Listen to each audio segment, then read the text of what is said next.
right? And that actually does take deep reflection and work to do that, because otherwise, subconsciously, we are that thing. That thing is us. It's in us. We're in it. We're in the cycle, right? It's like a fish in water. A fish doesn't know that it's in water. That's its environment. We don't know any better. We're in our environment. As much as we think to ourselves, I'll never be like my mom or dad. Trust me, you will most likely end up like one of them unless we do the significant work to step out of the cycle.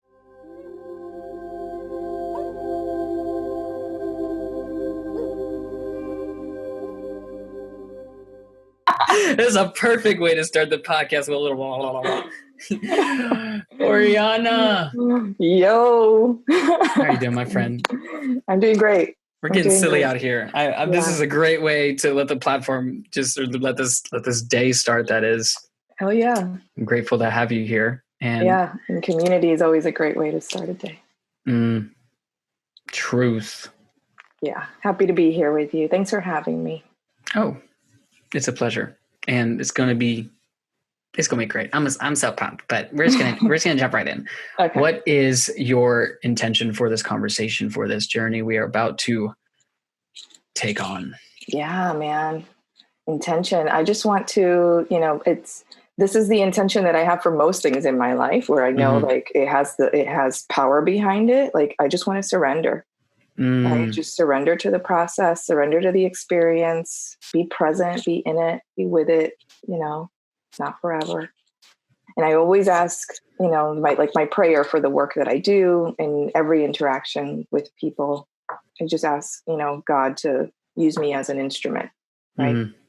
Give me the words. So it's not me talking, right? Like the words are coming through me, but right. It's my prayer is that it comes from a higher place. I'm going to straight up piggyback the hell out of that. And just in my piggybacking, carrying a backpack of truth, I keep coming back to truth. And that's one thing that will very quickly have me hop out of the driver's seat and my consciousness floats away, is trying to get stuck in the ego and wanting it to look and be pretty and make sure that my quotes and everything is on fleek.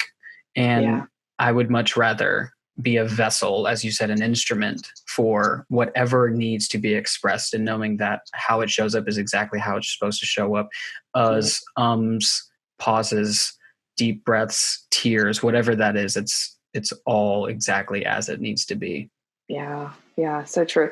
Whenever I rehearse or have rehearsed like a presentation or having a conversation with somebody, whatever it is, like whenever I like scripted or rehearse it in my mind, it never flows as cleanly, as easily, and as it does when I'm just like, let myself be totally present in free flow, and just like trust like the process, right? And like whatever needs to be said is going to come to me in the moment. So I might ask you sometimes, though. I will say like, what is that word?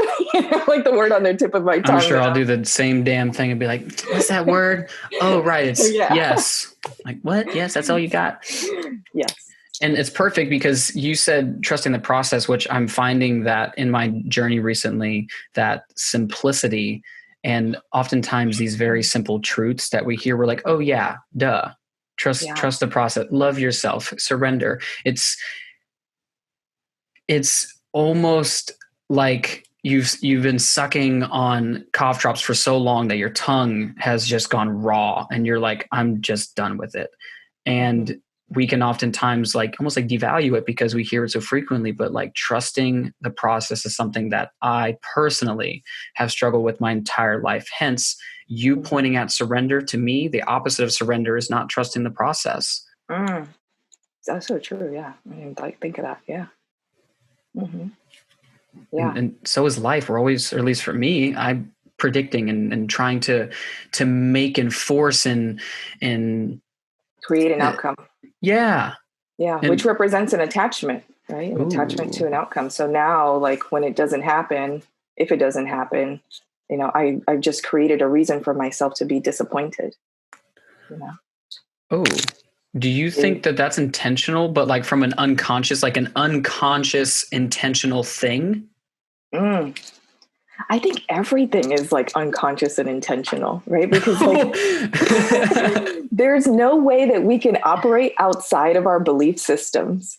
And our belief systems are like our identities are attached to our belief systems. Most people are walking throughout life like very much attached to a victim identity. You know, I feel like the victim identity, its contrast is the victimizer identity. It's kind of like a mask.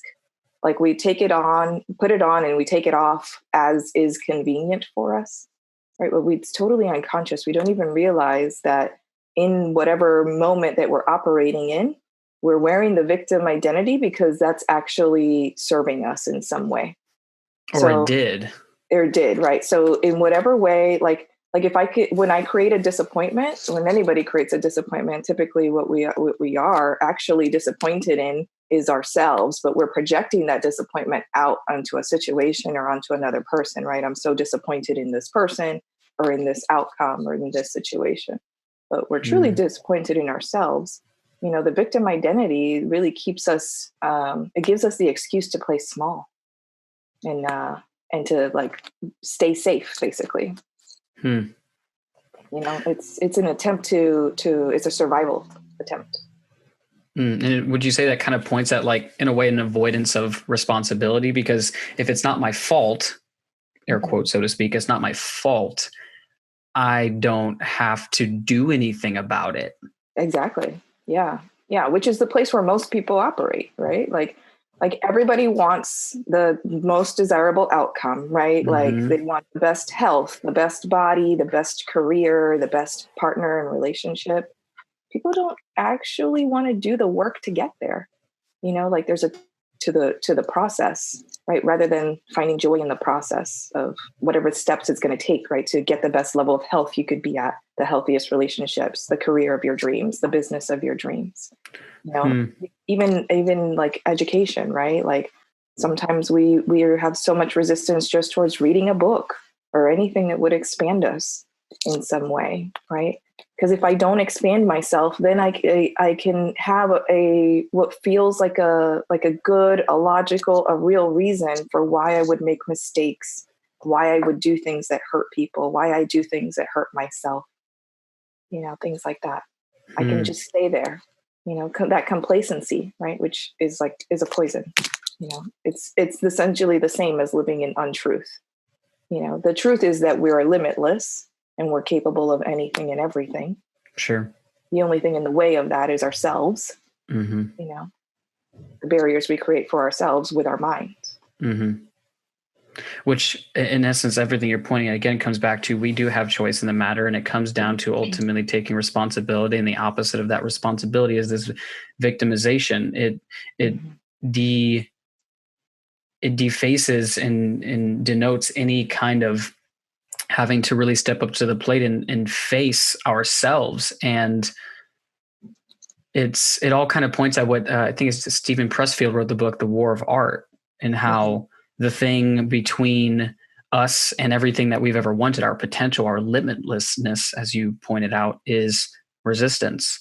And I don't remember where I heard this quote, but it said that resistance is the compass pointing in the direction of the thing that we most seek in our life, or we most often seek in our life. And when I heard that, I'm just like, shit, that sucks. Like if that is a truth, right? Then that means then the thing that we oftentimes don't want to do is the thing that we need to do. For example, getting up this morning, my head's like, I don't want to get up. I don't want to do anything. It's Saturday. We've been working all week. Wouldn't it just be so nice to just lay down and do nothing? And I'm like, yeah, I hear you. I totally hear you, friend. And I love you.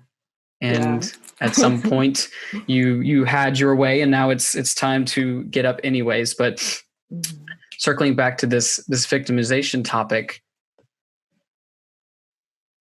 a lot of us are in a space where we are unwilling to do the work, and either unwilling to do the work, or I would even point at, we haven't allowed ourselves to have the opportunity to dive into the work and find a way inside of the work that works for us. So, for example, I've been working on finding ways to express myself and to do gratitude, but also like have fun with it and gamify it. And some of the processes that people lay out, which are well-intentioned, and they've gone through the process and they've found that this is the way, like this is the meditative way. I was playing with this one process this woman created. Her name was Maya. Last name is slipping my mind, but her thing was about gratitude, and her process was about being able to actualize upon an intended future, living it as if it's now. Because when we can become vibrationally in alignment with that thing very much in this moment, we begin to attract it towards ourselves. So absolutely. Yeah. Well, that and the brain doesn't know the difference. Yes. Because there's like the spiritual understanding, which is like vibrational alignment. And some people are like, what? Get the hell out of here. Yes. Right? But like scientifically speaking, your brain, our brains do not know the difference between imagination and reality. Yes. So we can actually create reality through imagination and visualization, which is one of the techniques of some of the highest performing athletes and Olympians in the world. Almost all of them. Yeah, this is how they win.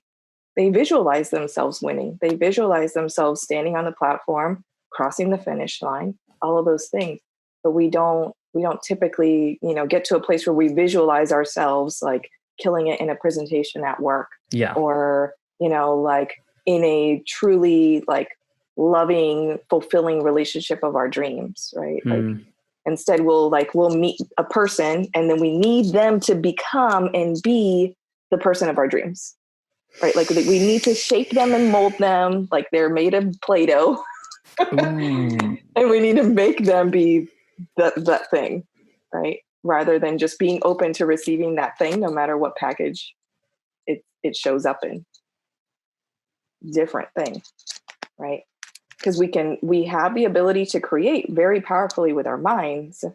We don't have the ability to control every single parameter, right? So like, if we want to be open to truth and to receiving, let's say, for example, love, to receiving belonging, the opportunity to belong, community, relationship, acceptance, support, right? But so then be open to receiving it no matter how it shows up. Yeah. Right. It might not be an intimate partner relationship the way it shows up, love, acceptance, support, belonging. That can be a platonic friendship, or it might be the other thing, right? You might think to yourself, like, I would like more friendships. I'm not ready for a partnership. But then, when we visualize that thing and we open actually truthfully in our truth, open ourselves up to receiving it, right? And it shows up in a potential partnership. And then we're like, I'm not ready. Go away. Like, are you open to receiving love or are you not? It seems, right? Like the moment it shows up, our reaction says a lot because our reactions and our behaviors are directly in alignment with what we believe. So we will say like, we want these things, right? I want well-being. I want health. I want the best body I can have. I want the best relationship I can have, right? But what do I believe about my ability to actually have those things, manifest those things, whether or not I deserve and am worthy of those things? For me, in my experience, what I have found working with clients, 99.9% of stuff comes down to worthiness, self-worth, which I think is directly tied to deservedness, right? If you don't think that you are worthy or that you deserve a certain thing, a certain relationship with a person, a certain opportunity, in your career path, whatever it might be, you just cannot manifest it. You can visualize it. And the thing is, like, we can manifest really rapidly by visualization and things like that. Those techniques we were just talking about, meditating, opening yourself up to receiving it. But if you don't think you're worthy of it, for one, even if it did show up, you wouldn't even recognize it. Oh, yeah. Your hand's closed. Yes. You've heard that theory, the open hand, closed hand. Yeah, nothing can get into my closed fist. Yeah. A full cup can receive nothing more. Yeah. Wow. And I thought it was like so I've recently discovered that like my core wound, or one of my core wounds at least, is of or relating to self-worth and the belief that, I am that I am, and what I am is worthy, and worthy of love, um, worthy of abundance, worthy of, full embodied health and everything. And not because of any external source outside of myself, but because I am that I am. And I think so many of us walk around with this level of, I am only enough if, and there's like different layers to it. It's like, oh, I'm only worthy of this amount of income, or I'm only worthy of this type of love. And even as you said, we can intend and put our thoughts into, I want this thing. But if our body is conditioned, and the body is the subconscious mind, as Joe Dispenza says, the body is the subconscious mind. If my subconscious is wired for unworthiness and not enoughness, even if that thing that I was intending shows up, my hand is closed and I don't think that I'm worthy, I can't possibly begin to receive it. Right. Absolutely.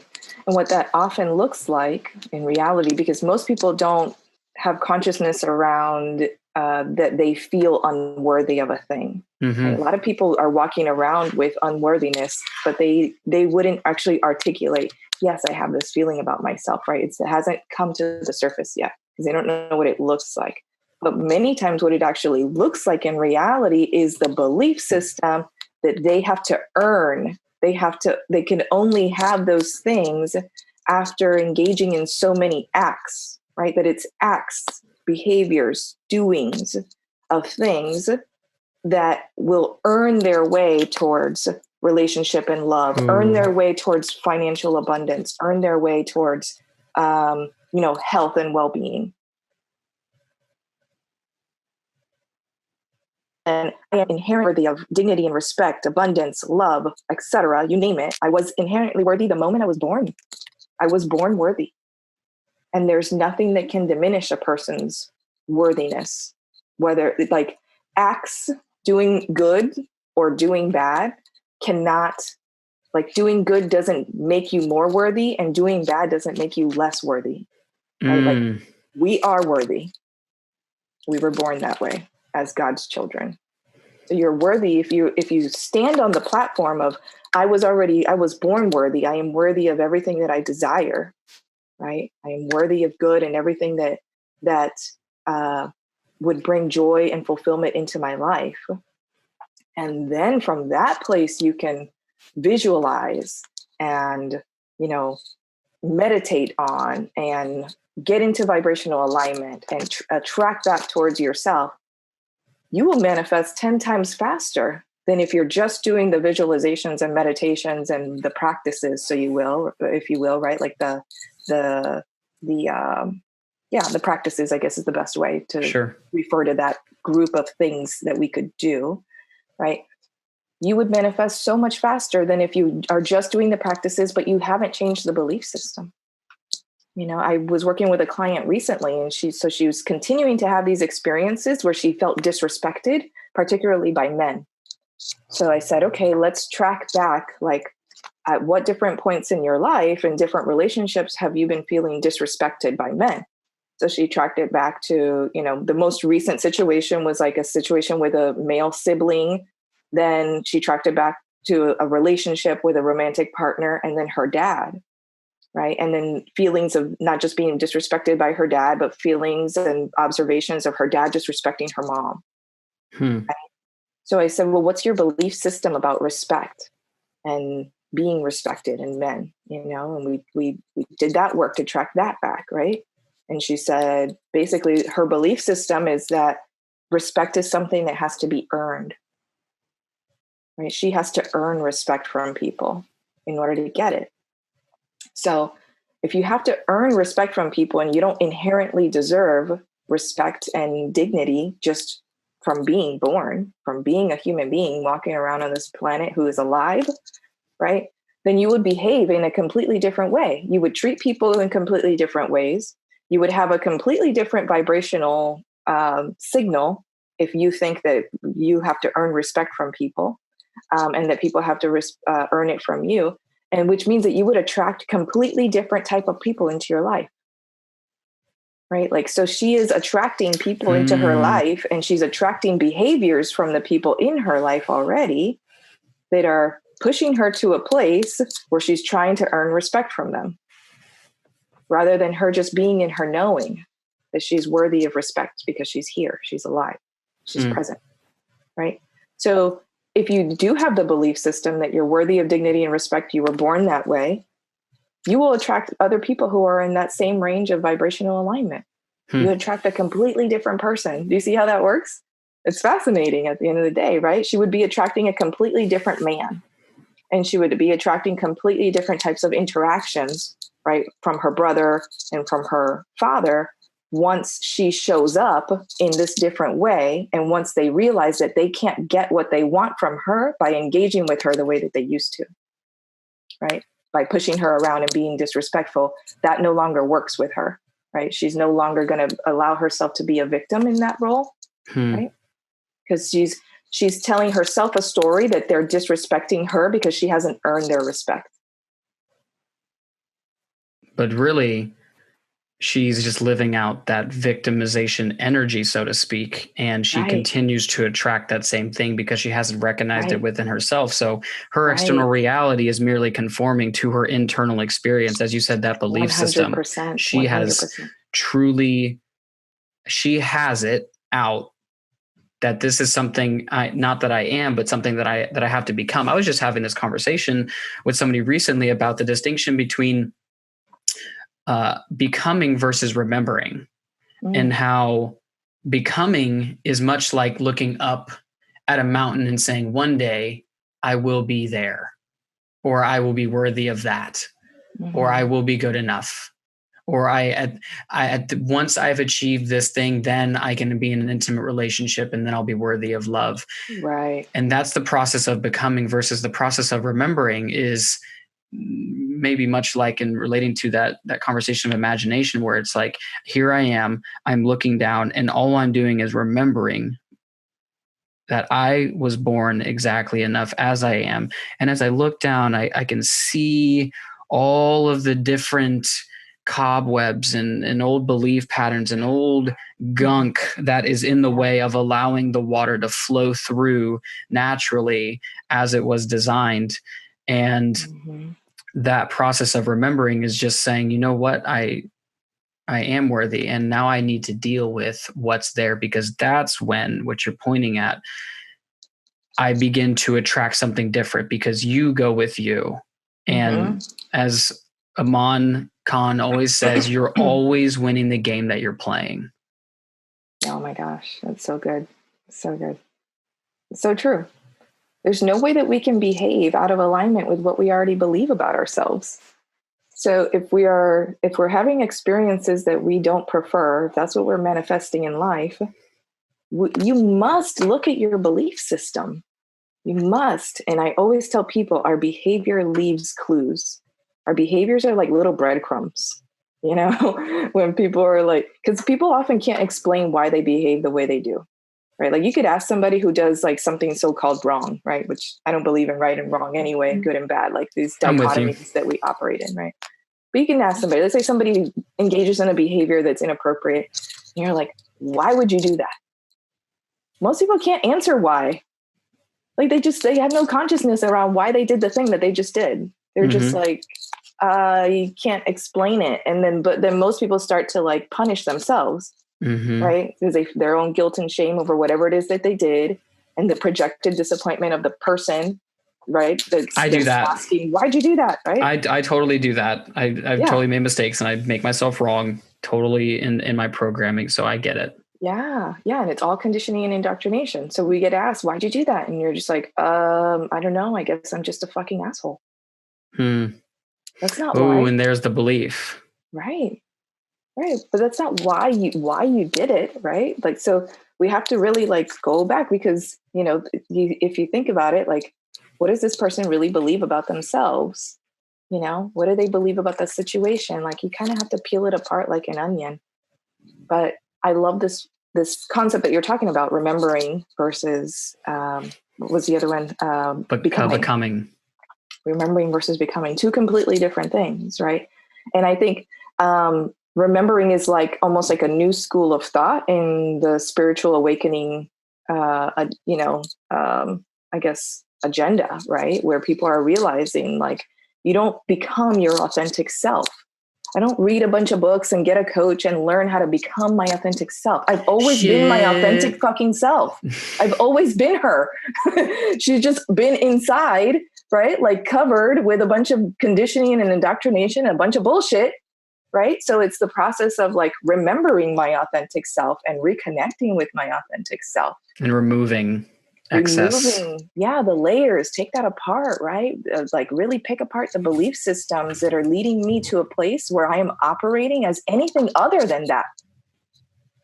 Because there's a reason that like children are born into this world as their authentic selves. And then adults come around, very well-meaning, loving people. We just want our children to survive, right? I'm not blaming parents. We just want our children to not die, literally, and to be safe on earth and to be safe in the communities in which we know that they're going to have to operate. This is where that comes from. But there has to be some awakening of understanding that what we're passing on to our kids when kids are raised it becomes a legacy, becomes a family legacy. Whatever you teach them about who they are and how to operate in the world. You were going to say? Yeah. What do you want to leave them with? That's ultimately, and that's been a big thing. Legacy has become a big conversation, but I think what ends up being well-intended intention of love on parents' behalf, which I do believe that at the core it is that. However, it gets expressed as fear. Totally. you need to be this way. Right. I love you, and you need to be this way. You need to put these types of clothing on, or you have to speak this type of language, or this is now your religious belief system, or this is the school that you're going to go to. These are the friends that you can and cannot hang out with. And again, well-intentioned all the time. I think one of the biggest prime directive fears that parents have is fucking up their kids. But if there's anything that I've learned with talking to parents is that every single one of them is just like, yep, that's just the reality. Your kids will be fucked up, and it's not really like your fault. Like, you did your best. And at this point, it's just about learning how to not helicopter them, but to be able to allow them to slip and to fall, and to help them back up and say, oh, what did you learn?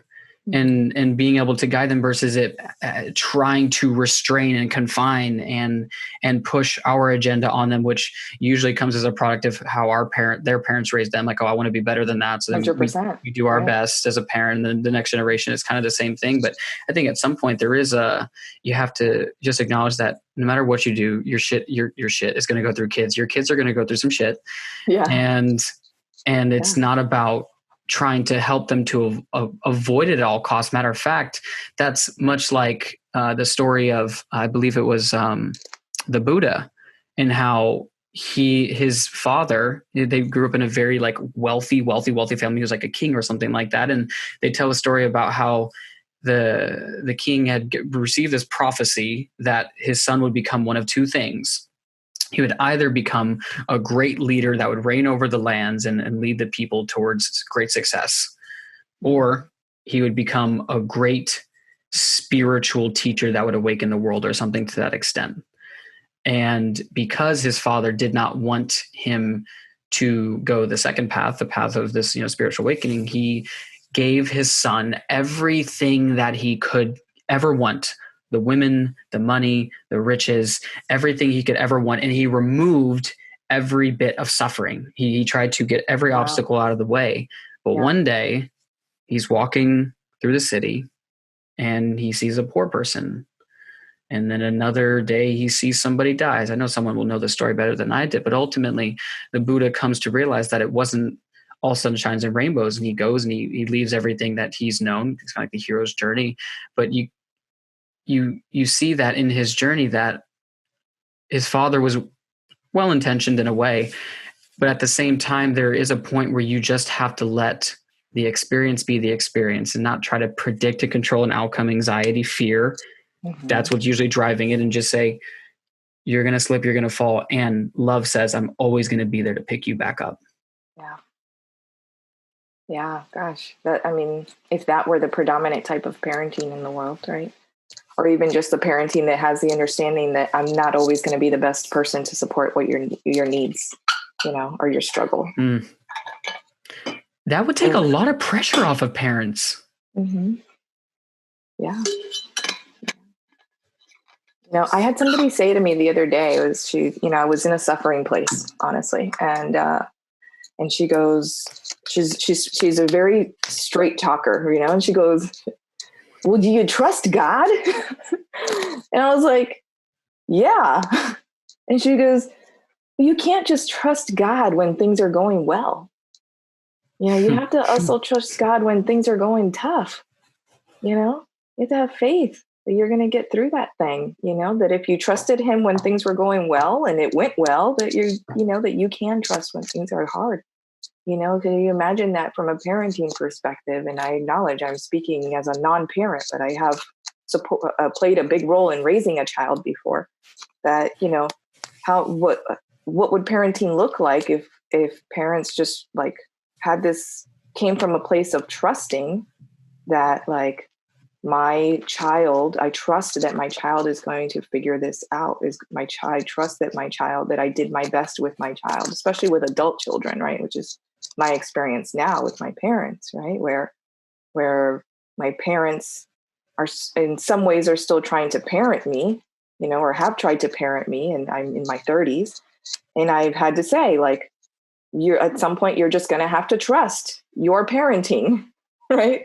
And that I will figure this out just like I figured out everything else, right? My parents they didn't know everything. They didn't, they couldn't do everything for me. We had a working class family. My parents are immigrants. They didn't grow up or go to school in the United States. So I was alone in that journey for the most part, in putting myself through school and figuring things out. I didn't have a mom or a dad that could call the school and say, hey, my daughter, this, that, or the other, can you waive a late fee? Like, that was me. So like if our parents like did their best and then just trusted that their kids are going to figure it out because they have to figure it out, because what other option is there? They're going to figure it out, but the bailouts, right? The bailouts come, and then the kids don't learn critical life lessons that they could have otherwise learned. But we'll see. I think it's part of the journey and the experience of parenting is that you realize, I think probably brand new parents go into it like, I'm not going to be anything like my parents. And then you end up being just like your parents. Exactly, right? That. It's the thing you're resisting, right? So what you resist persists. So you're trying to not be your mom or trying to not be your dad. And you wake up one day and you realize like, oh shit, I'm my mom. Pretty much, because it's the opposite side of this. You try to be the opposite side of the spectrum, but the funny thing is it's just the opposite side of the same coin. It's one and the same. It's one and the same. And it's what you know. So unless you're like significantly going to attempt to break a legacy pattern, right, which is going to involve like the deep self-work, right, to like change the trajectory of a legacy pattern, because it's cyclical, right? We talk about, you've heard of the cycle of abuse, right? Like the abuse, it's an abusive cycle. If you've been abused, you abused, and so on and so forth. That's part of the cycle. Like basically like within the cycle of abuse, it talks about how there's, when it's relationship specific, there's an abusive scenario or situation that happens. And then there's like a refractory period until the next one. But then those are behaviors within relationships that are passed on to kids. So kids in that relationship who observe adults being abusive towards one another, whether it's physical or emotional, verbal, things like that, mental manipulation, things like that. Like they can easily learn those things and do those things, right? So then it becomes this like legacy over generations worth of families, because the abusive patterns and cycles become embedded in the conditioning and indoctrination that's being passed down to every generation, right? Just like abusive cycles are passed down or created and passed down, healthy cycles can be created and passed down.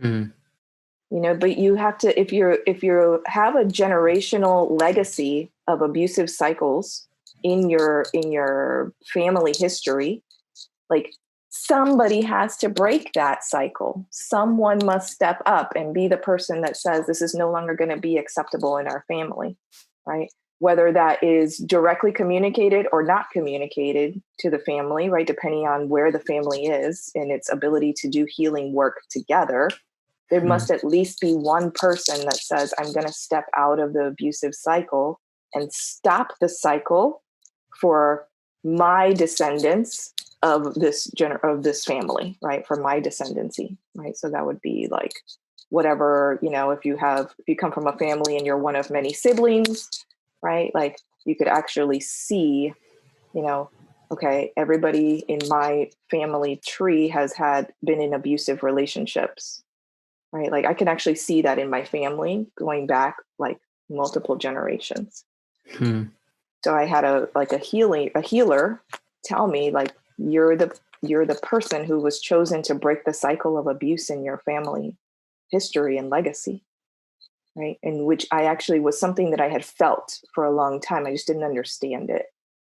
And so, and still I found myself in a toxic relationship for a long time, right? So I still repeated the cycle and then had to go through my process of awakening to realize like, this is not the life I intended to live when I came here, right? Remembering, right? This is not who I am because I remembered, not because anybody told me or, because I became a different person, even though it felt like that to people on the outside. It felt like I changed, right? It was really just, I remembered who I am. Oh, you've changed. Yeah. You think you're better than us. That happened to me. And then, through my healing process and my journey and all of that and working with different spiritual and practical healers, I was like, in the cycles of abuse. And I was like, holy shit. Yes, I feel that. Right. So through some way, whether it's education, spiritual work, belief system work, something, right? Like you have to actually step out of the cycle in order to become a different type of, or in order to be able to different, right? In the future to do that, I have to step out of the cycles that have kept generations of women in my family in abusive relationships. Right. And that actually does take deep reflection and work to do that, because otherwise subconsciously we are that thing is us, it's in us, we're in it, we're in the cycle, right? It's like a fish in water. A fish doesn't know that it's in water. That's its environment. We don't know any better. We're in our environment, as much as we think to ourselves, I'll never be like my mom or dad. Trust me, you will most likely end up like one of them unless we do the significant work to step out of the cycle and create a different legacy, which is actually a beautiful journey. It's a beautiful unfolding, right? Like when I think about like my future possibilities for my family and how I would parent and how I would be present in that space, right? I can't look to my past to draw visions of what that future would look like, because that doesn't exist in my past, So I have to look at other families, other couples, other examples, and look at, other types of spiritual and practical possibilities for what that could look like. And then create from there, right? From my heart, the authentic place of my heart. Can I visualize and create that from there so that I can manifest it and bring it into my reality, which is what we were talking about earlier, right? Visualization and manifestation. So it starts with like the understanding, the remembering that you were talking about from the place of the authentic self, and combined with all the practices, combined with the self-awareness, combined with the understanding of like, what has the legacy of my family been? What do I want it to be going forward? What's my role in changing that? To me, it's always been a bigger picture. It's always been a bigger game. It's not even just about me. I remember when I was a kid, probably, preteen years, if not younger, me having an understanding over my duty, role, and responsibility for future generations of my family, meaning people that were not even born yet. Wow. I had that understanding as a child. And that's what I hope people will understand now. Like, we all hold this, it's like this, I don't know, I don't even know what to call it. Growth, what would you call it? Like just this like beautiful opportunity, precious thing, right? Like, yeah, like it's an opportunity, but it's, it's like holding something super fragile, but that you have total influence over, and that thing, that super fragile thing is the thing that you pass on, right? It got passed on to you from your descendants. You'll pass it on to, so, and you could, people like that is it's an honor, it's a duty, it's a responsibility, right? When I think about it from the spiritual perspective of like, I made a spiritual contract with my parents, before I was ever born, that they would be the means by which I arrived, right? And so on. Like, right, I have a spiritual contract with a soul somewhere, right? To engage in certain ways, right? What is that like? How do I prepare myself to be the best steward of that responsibility? This is great. So you are pointing at a soul contract. So it's in a way, because I've heard this described before, in that it's like before you come down, you have a meeting with your higher self or your parents, so to speak, and you essentially sign a contract and say, these are the things that we are going to practice this time around, and we're going to see how this is going to go. And then we drop out of consciousness, we drop down into our baby form, and we're losing our shit and come out into the light, and we go into the light, and then at the end we go into the light, apparently. And it's like if we're playing the game, it would seem as it were to be played, we're remembering each step. If we're constantly in a place of going from awareness, shifting beliefs, taking new actions, and then at the end result, we look in hindsight, the rearview mirror has gotten clear, we can say, oh, look at that. And we take something, we leave something behind, and we keep on stepping and remember. And to be able to have the opportunity really to leave a legacy, which is the product of all of the things that we've been through, experienced, learned, overcome. It can be terrifying if we let it, or it can be, or we can embrace the terrifyingness of it, but we can also embrace it as this possibility of a future for generations to come, where they are called and inspired to be everything that they came into this world to be, to find, right, follow, and live their truth. And it seems like this is something we say, like there's like this mass global awakening that is occurring, and what it is that more and more people are, we say, like, you hear the term woke, waking up, but in a way it's like the blindfold comes down, the mask is removed, and what's left is the essence, and the essence is remembering.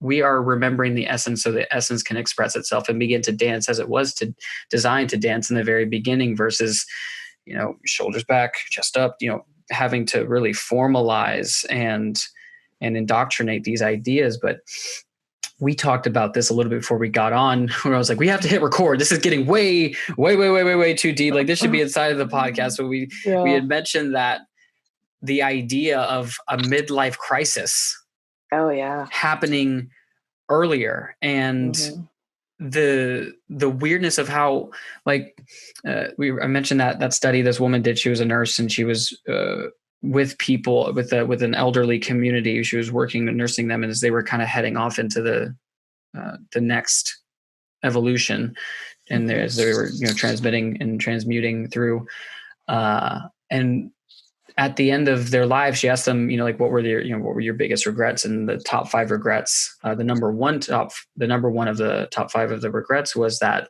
they had wished they had had the courage to live a life that was true to them, rather than the life that others expected of them. Oh my God.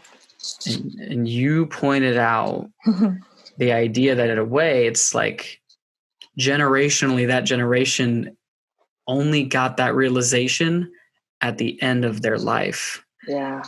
One more generation comes through, the next legacy plays its time, and now it's a midlife. Right.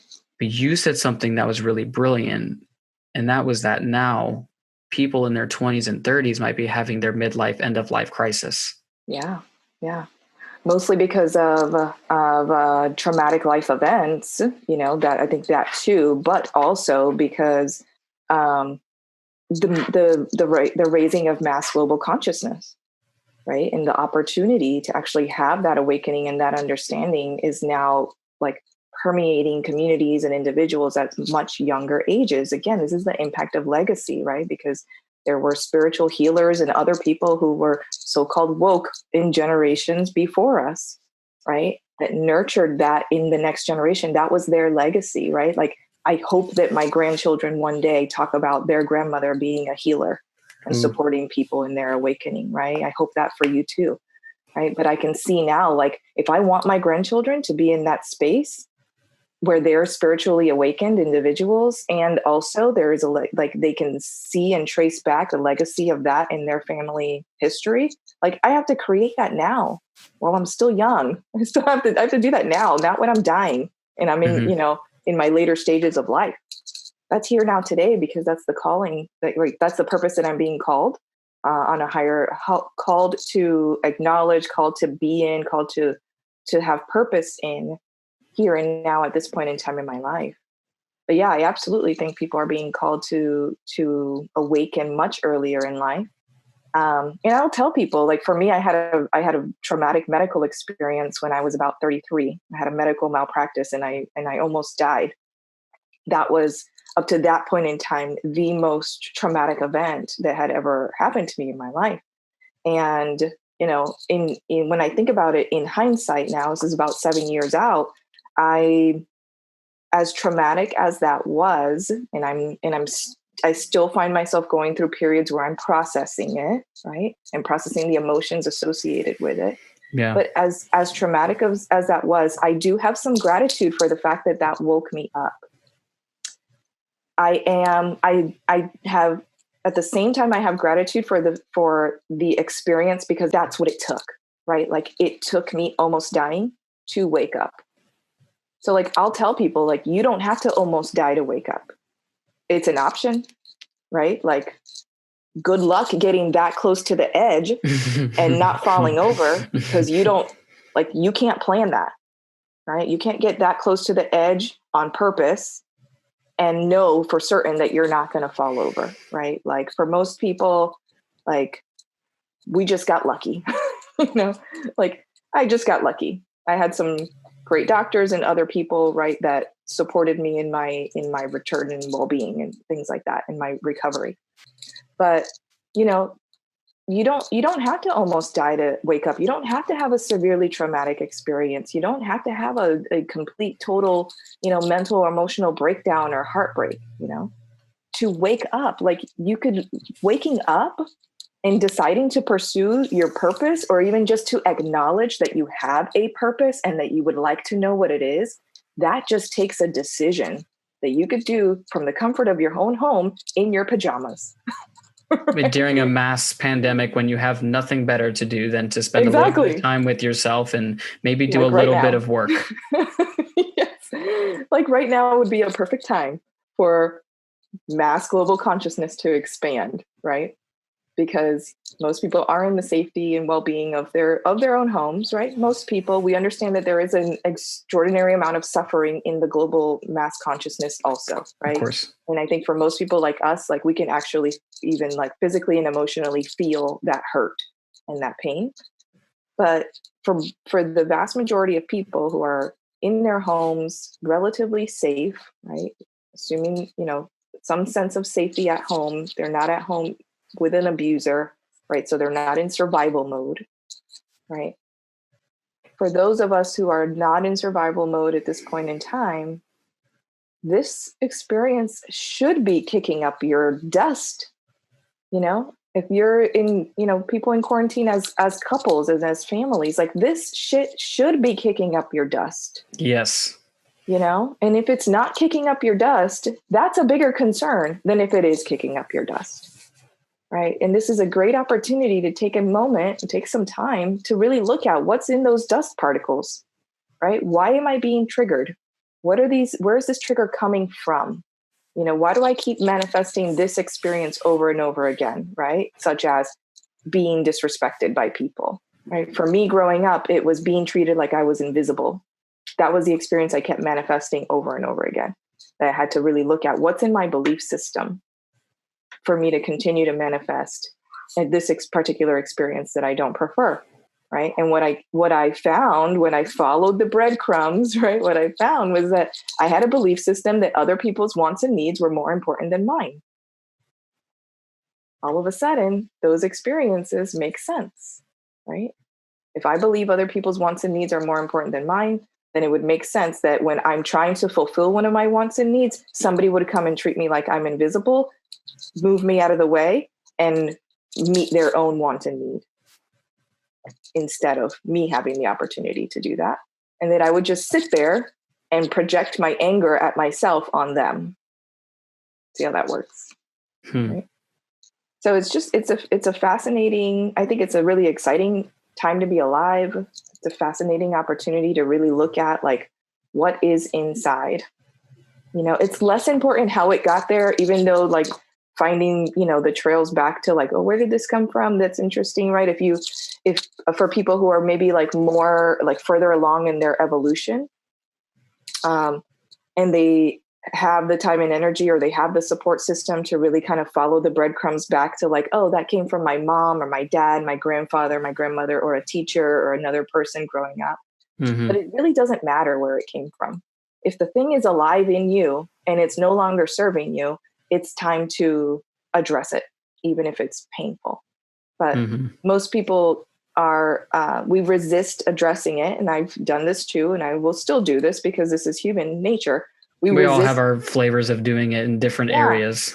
When we'll resist addressing the thing, because the feeling is that if I feel that thing, like if I acknowledge that thing is real and it exists, and then I feel that, I might never stop feeling that. Right? So we resist feeling. And in the resisting of feeling, whatever that is, sadness, grief, whatever we would perceive as like a negative emotion that we don't want to experience, right? I don't think any emotions are actually negative, but this is just generally how people categorize emotions. Good ones or bad ones, positive ones or negative ones, right? Sure. that kind of expression, right? Anger,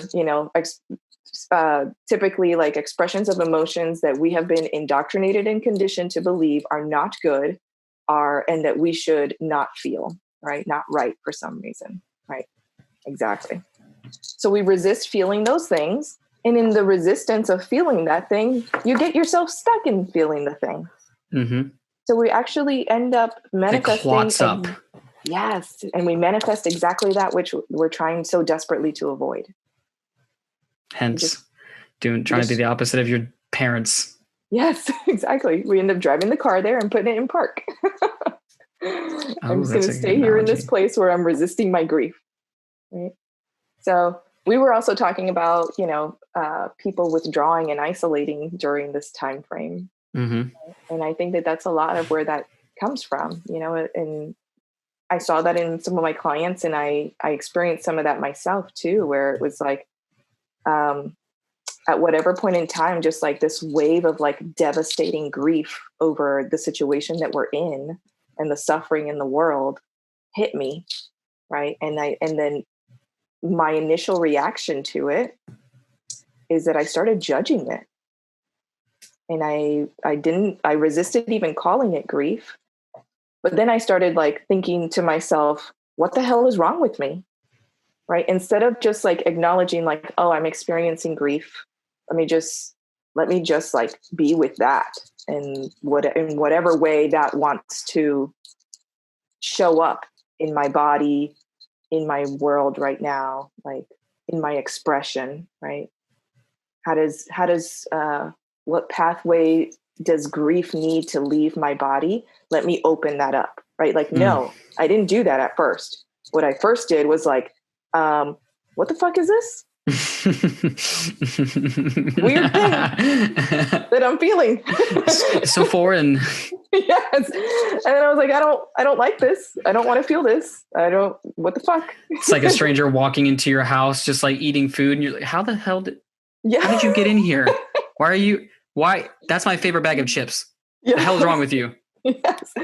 And then I just started judging the hell out of it. And and saying to myself, like, what the hell is wrong with you? Like this is what we all use, what many people use. Like, you're so blessed, you're so lucky, you should be grateful, right? And that is like a slap in the face that's basically telling you, shame on you. You shouldn't feel that way. Right. Shame on you for feeling grief. Shame on you for feeling sadness. You should be grateful. You're so blessed. Look at everything you have around you. You have shelter. You're healthy. You're not in the hospital. You don't have a family member in the hospital. Yeah. And so I went through that stage where I had to shame and guilt myself. Right. Until I finally just overcame me, and I finally just fucking cried it out. Well, and for whatever point in time that I was crying it out, it felt amazing, because it was like choking me. It was like having something tied around my neck that wasn't letting it come out. And when it came out in its process. For me, it looked like crying. And it was like a mix of like crying and laughing. And then subsequently, right after that, I had my breakthrough. Like, I had a huge personal spiritual breakthrough after that. Freedom. Yeah, freedom. And it felt so much better. Right. But I've seen that, that same pattern that I lived out. I get it because I lived it out, So this is what I'm saying. Like, the mind and our conditioning and our patterns are so strong that even when you do coaching or healing work for a living, that doesn't preclude you from falling into the same traps that you try to coach people through. Right. No, as a matter of fact, it just shows you the traps that are there, but you are in the battlefield. That's one thing I noticed in the coaching work that I've done and everything else, that if anything, me being in the work has me doing more of the work, because I have to be in alignment with that practice. So now if I can see something in someone else, and I think that's the greatest thing about having a mentor, coach, or everyone else, is they can hold up a mirror so you can see that reflection. Mm-hmm. Now you can't act like it's not there. Mm-mm. You'll get real quick imposter syndrome. Yes. Yeah. Well, and the thing is, and you can't be totally present in the work as you lead other people through it if you're going to sit there and try to act like that doesn't happen to you, or that's never happened to you. You've never felt that. Like, the reason that I am effective with my clients is because I have fucking been there. Like, I felt the thing, right? Like, I'm just a few steps ahead of them here. Like, yeah, like the thing that they're telling me on today's coaching call about how they're totally resisting sadness. How do I recognize what it is and have the ability to support them in understanding what it is? Because I just went through that last week. You walked it. Right, exactly. I walked that path, right? And I got myself through it in whatever way it was. But yeah, I had to have quite a few moments. And I did reach out to people for help and support and things like that towards the end of it, like right before my breakthrough. So that's why I think sometimes like a breakthrough is just imminent, right? And like universe starts to align, cooperative components, people, somebody said this, somebody dropped me this other nugget over here, over there, it was like 2 or 3 days worth of time where I was talking to different people that were like dropping little pieces on me that finally like facilitated like that heart opening. That release. Yes. And the release.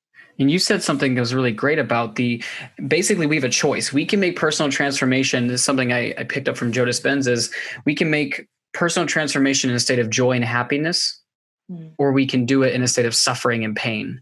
And ultimately, and I had this experience, this was a real life-changing experience, very simple lesson for some reason, or it's seemingly simple, but it changed my life. Was one day I was at the beach, and I was, for the longest time, I actually didn't have like a super awesome relationship to going to the beach, because the only thing I can remember is when you go back, how like you feel sticky and salty and you just like, I just really take a shower. So I went with this belief still, this idea. And I remember at one point I was like, I'm going to go under the water.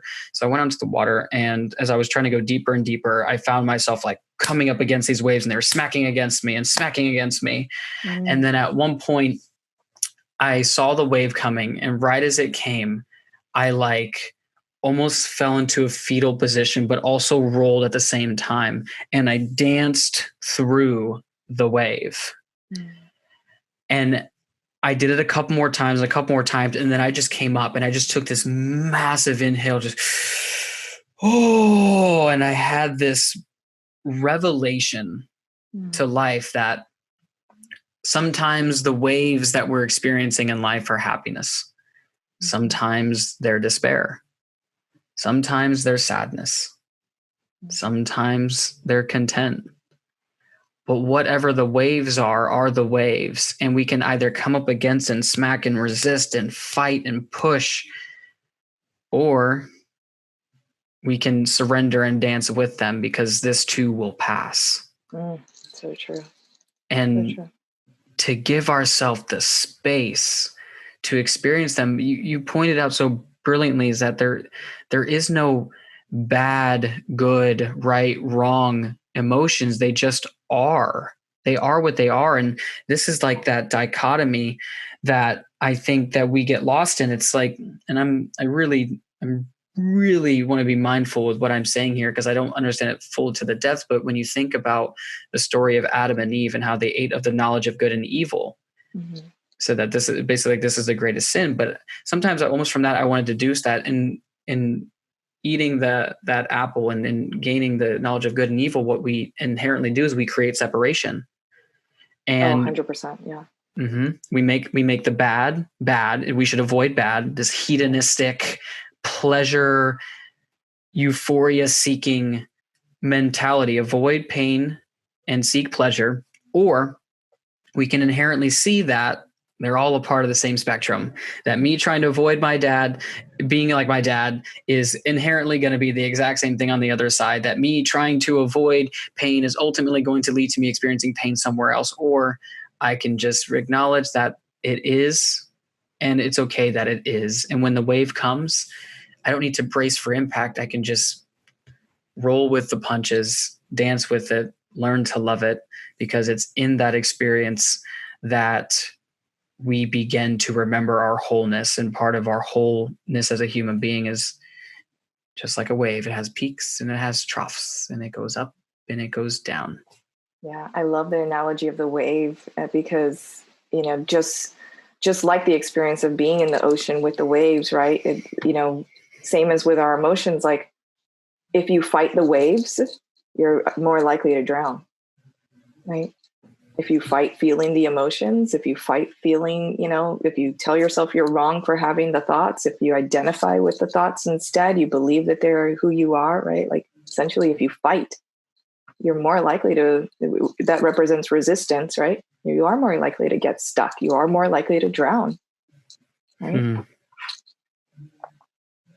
So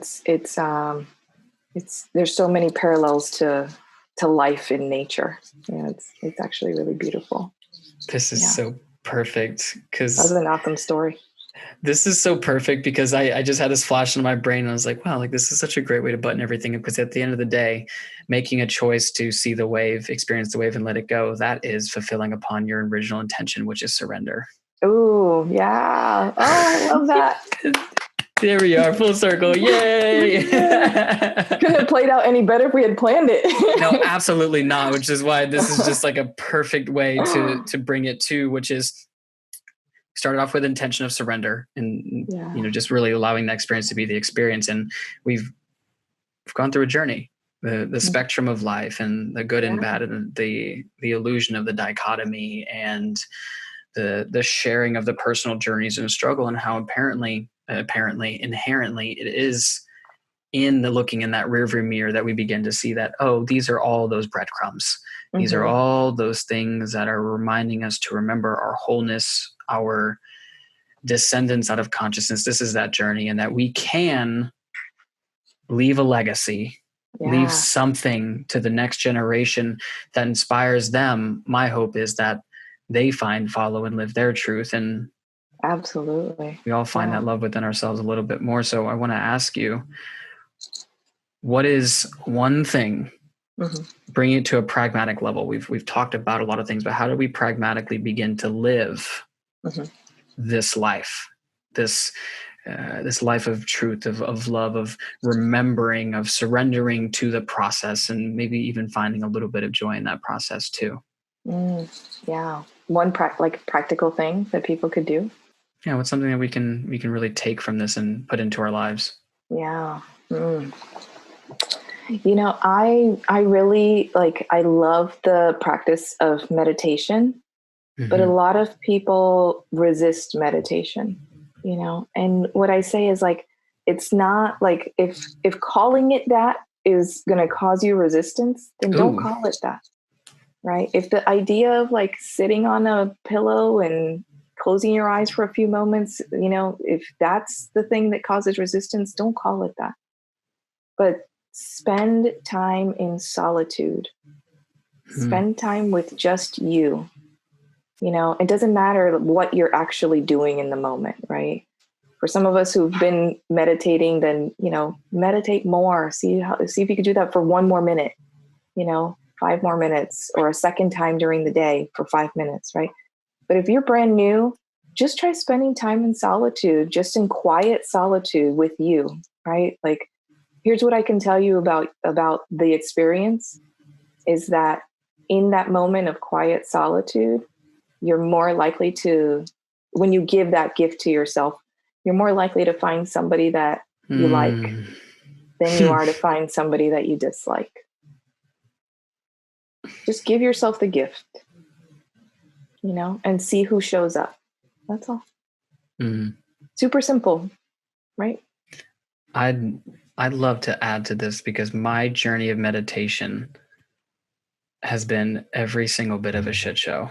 But in the best way. It's the most beautiful shit show, and I love it and I embrace it. But for me, if you're anything like me, you're extremely high strung. You have just a copious amount you have enough energy for yourself and everyone else in the room. And trying to sit that monkey mind down, to sit that body down for even a minute. Oh my gosh, I think back to the beginning of my journey, a minute was the most laborious, arduous, just tongue biting. Oh, when you stub your toe on the corner of like a bed or something, you're that's the most awful pain that could ever experience, right? Your pinky toe. Because the body will revolt. Yes, it totally does. Yeah, that's the moment where everything on your skin itches everywhere. Yes. And inside of that journey for me, what I'm finding is that it cut out. What'd you say? I said it's the subconscious mind, right? Yes. Which is the body. Right? Exactly. One thing that I'm finding in my meditation journey is that redefine what meditation looks like for you, because I actually personally now don't think meditation is just sitting cross-legged saying Om. That meditation, the intention is really to become aware of, what is it? I think it's the Tibetan version of it is to become familiar with. And that can be sitting closed eyes, cross-legged. If what helps is to open one eyes and focus on a single point, you can do that. Even a mindfulness practice of going outside and just walking barefoot and just intently looking and becoming aware of the breath and the body and everything it's doing, to me, that these are all actually practices of, in essence, what we're trying to do, which is to become extremely mindful, to fully immerse our mind in what we're doing. And and then you'll see the thoughts will become silent in that moment. Yeah. So it could be movement of the body. It could be a yoga practice. I see you doing your acro yoga. That could be your meditation, right? Just taking some time to do that practice just on your own, right? By yourself. So you're not in active conversation with another person in the moment, but just being present with you, fully in your body, fully with your breath, feeling your heartbeat, right? Experiencing the sweat beating on your skin, right? Doing the things that you feel are a physical challenge or stretch for you. Let me see if I can do this. Let me try that, right? Even going for a run, right? That focus on the body and on the movement. And if anything, I might have a thought that's let me see if I can get at least that far kind of thing, right? And just the challenge to the self and the encouragement, the pushing of the self. Like, can I do this? I wonder if I can do that. Let me try that and see if it works. Like, just having that experience with yourself of being almost like in awe and childlike wonder. Right. Or even if it's like you're outside, you're looking at the moon, right? There's a full moon coming up in a few weeks. I think it's May 7th, right? Like having that experience of appreciating, you know, a full or a new moon, a sunset or a sunrise, anything. It doesn't have to be the traditional or the typical picture that people get in their minds of like, what is sitting still? It could be a walking meditation, right? Where you're going at it with the intention of just being fully present with you. You know, just be fully present with yourself. I love gardening. Where I live now, I can't garden as much, but gardening does that for me too. Like I get totally out of my head and I'm just present with the plants, you know, and I just like, I feel an energetic exchange of love in those interactions, you know, and you can feel like anything that's going to create an energetic exchange of love with yourself. Engage in that, right? People have a ton of resistance towards journaling. Don't fucking call it that, right? Call it writing down your ideas. I'm going to grab my notebook and write down some ideas. Jot down some notes. Yeah. We overcomplicate things. Oh, totally. We get way too complicated, you know, and we get caught up in the perfectionism of like, if I can't meditate correctly, you know, as if there's a teacher in the room who's going to give me a grade, right? Like if I can't do it right, then I'm just not going to do it. There's no right or wrong. There's no right or wrong when it comes to you being with you. Who the hell dictates that besides you? The inner critic. And this is perfect because to bring this to full circle for me is if I'm noticing my thoughts are going haywire, or if I notice I really can't drop in, instead of resisting and getting mad and frustrated, I'm not meditating. I just start laughing. I'm like, oh, look at that. My mind's going crazy. Oh, look at that. My mind's got thoughts. Oh, look at that. My body really wants to get up.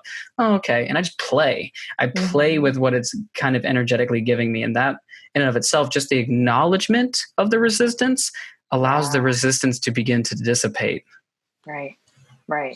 Yeah, I would have those moments when I would sit down to meditate and all of a sudden like everything itches, right? And or like my legs are falling asleep. It was always something, you know? And it takes time for that to go away. Like it takes time in the practice. The body has to be entrained to that, like, you know, who's in charge? This is what I'm doing right now. I'm sitting down for 20 minutes and I'm going to engage in a meditation.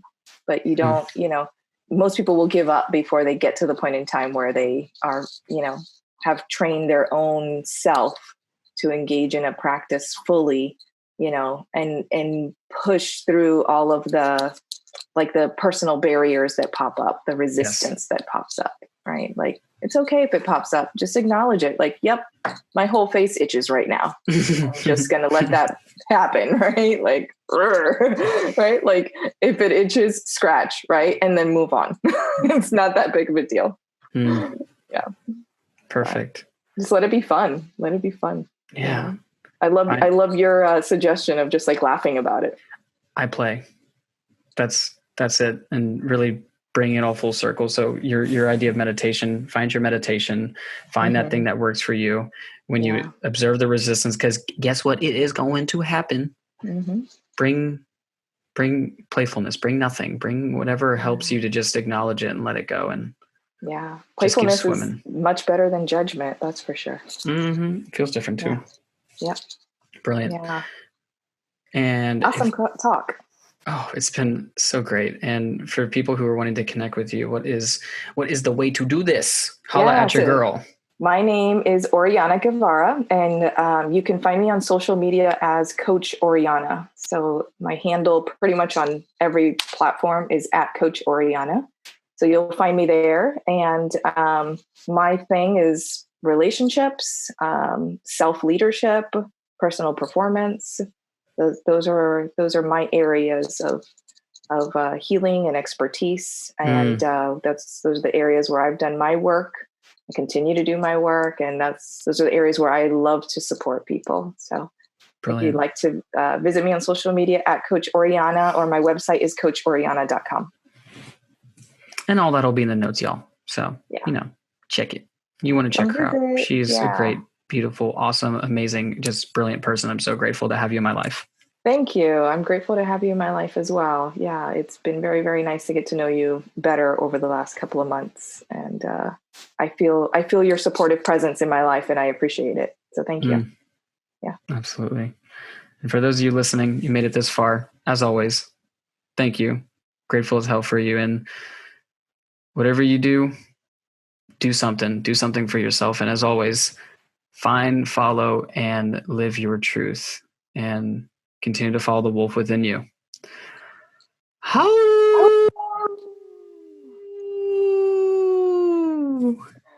Peace.